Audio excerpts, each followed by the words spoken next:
Gema kemenangan di sirkuit Mandalika belum sepenuhnya pudar, tetapi bagi Rio, dunia maya telah menciptakan arena baru.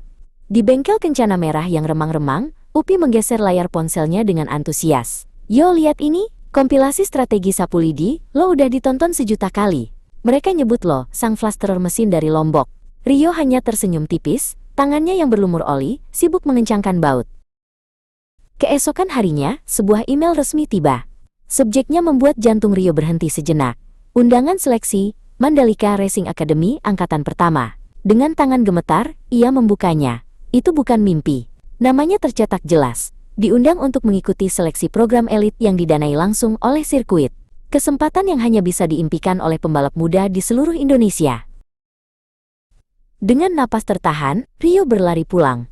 Amplop undangan yang sudah dicetaknya tergenggam erat. Ibunya sedang menjemur pakaian di halaman belakang. "Bu," panggil Rio, suaranya bergetar. Ia menyerahkan surat itu. Ibunya membacanya, dan senyum bangga yang langka perlahan merekah di wajahnya yang lelah. "Anakku," bisiknya, matanya berkaca-kaca. Ini luar biasa." Ayah Rio pulang saat senja. Ia duduk di teras, menyeruput kopi hitamnya dalam diam. Rio mendekat dengan hati-hati, meletakkan surat undangan di atas meja di samping cangkir ayahnya. "Pak, Rio dapat undangan," katanya pelan. Ayahnya melirik surat itu, membacanya tanpa mengubah ekspresi, lalu menatap Rio dengan tatapan yang sulit diartikan. Keheningan yang berat menyelimuti mereka. Akhirnya, ayahnya menghela napas panjang, napas yang seolah membawa beban bertahun-tahun. "Akademi? Itu bukan untuk orang seperti kita, Yo. Itu dunia yang kejam." Tatapannya menerawang, seolah melihat hantu dari masa lalu. "Tapi ini kesempatan, Pak," balas Rio. Suaranya memohon. "Mereka yang mengundangku. Undangan bisa dibatalkan," potong ayahnya. Suaranya tajam. "Jangan sampai kamu kecewa seperti bapak dulu. Rasa sakitnya tidak akan pernah hilang." Ia berdiri dan masuk ke dalam rumah, meninggalkan Rio sendirian dengan impiannya yang mulai retak.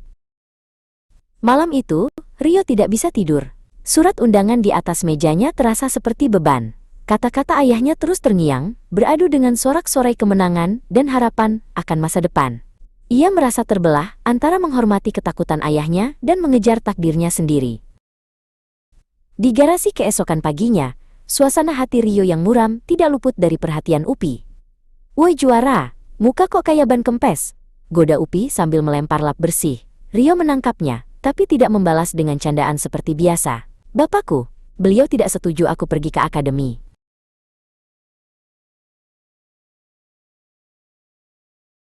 Upi berhenti bekerja.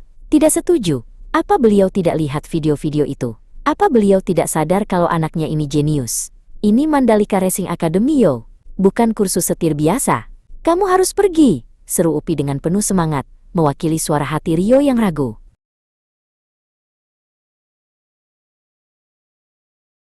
Yusuf, yang sedang memeriksa data di sudut garasi, mendengar percakapan mereka. Ia berjalan mendekat dengan tenang. "Masalah keluarga, Yo?" tanyanya lembut.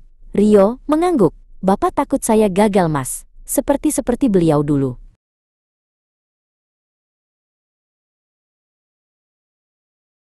Yusuf tersenyum tipis. "Setiap pembalap pernah gagal, Rio.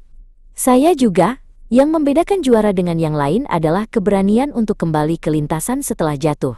Ayahmu takut karena dia menyayangimu, tapi ketakutannya tidak boleh menjadi penjaramu."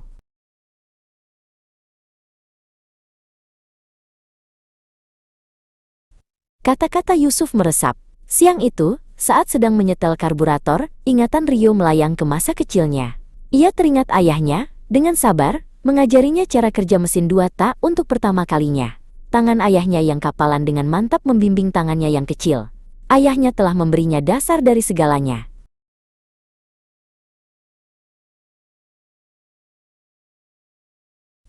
Malamnya, Rio memberanikan diri membuka lemari tua di ruang keluarga. Di bagian paling bawah, tersembunyi di dalam kotak sepatu, ia menemukan sebuah album foto yang berdebu. Di dalamnya, ada foto seorang pria muda yang sangat mirip dengannya, berdiri di samping motor balap jadul, tersenyum bangga. Itu adalah ayahnya.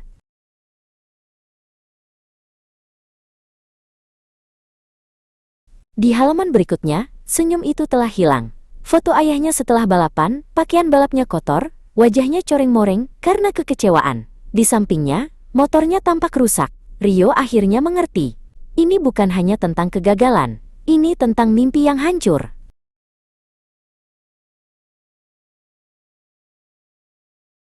Rio menutup album itu dengan lembut.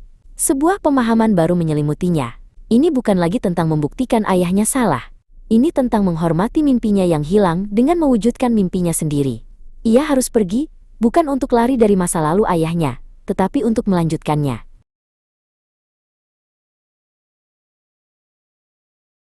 Rio menemukan ayahnya di teras, menatap bintang-bintang seperti malam sebelumnya. Kali ini, Rio tidak membawa surat. Ia hanya membawa dirinya sendiri. Ia duduk di samping ayahnya dalam diam, selama beberapa saat.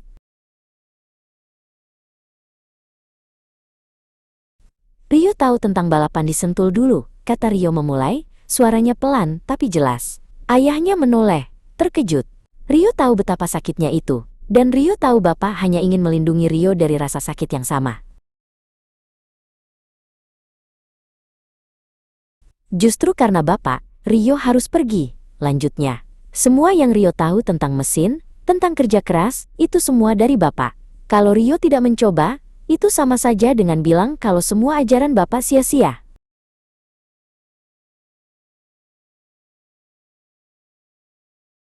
Ayah Rio terdiam, kata-kata anaknya menusuk langsung ke hatinya. Untuk pertama kalinya, setelah bertahun-tahun, ia melihat bukan hanya seorang anak laki-laki, tetapi seorang pria yang siap menempa jalannya sendiri. Perlahan, ia mengangguk, dan sebuah air mata mengalir di pipinya yang kasar. Pergilah, bisiknya, dan jadilah juara.